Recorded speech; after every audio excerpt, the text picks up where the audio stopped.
Porodice poginulih ukrajinskih vojnika i ratni invalidi neće dobiti obećane milionske naknade jer država nema novca, izjavio je publicista Andrej Vadža, koji je nakon događaja 2014. godine napustio Kijev i preselio se u Sankt Peterburg.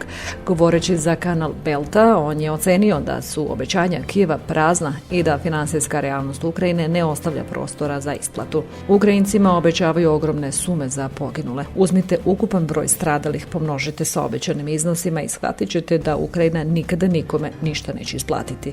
Čujte ovo, žene i svi ostali koji ste ostali u pozadini, nećete dobiti ni kopijku za svoje ubijene sinove, muževe i očeve, ništa. To se uopšte ne planira jer je fizički nemoguće, rekao je Vadža. On je istakao da je država faktički bankrotirala. On tvrdi također da je situacija podjednako teška i za ratne invalide. Ni oni ne dobijaju ništa. Ti ljudi, a mutanti, sada preplavljaju Ukrajinu. Na društvenim mrežama mole za pomoć, snimaju video poruke kako su ostavljeni, kako ne mogu da dobiju invalidninu, kako nemaju para za hranu, kako ne mogu da prehrane svoje porodice. To je pravi pakao, kaže publicista, i zaključuje da smrt hiljade ukrajinskih vojnika nema nikakav smisao, pa ni materijalni. Vaša smrt, smrt vaših bližnjih, potpuno besmislena, čak i u finansijskom smislu, poručuje.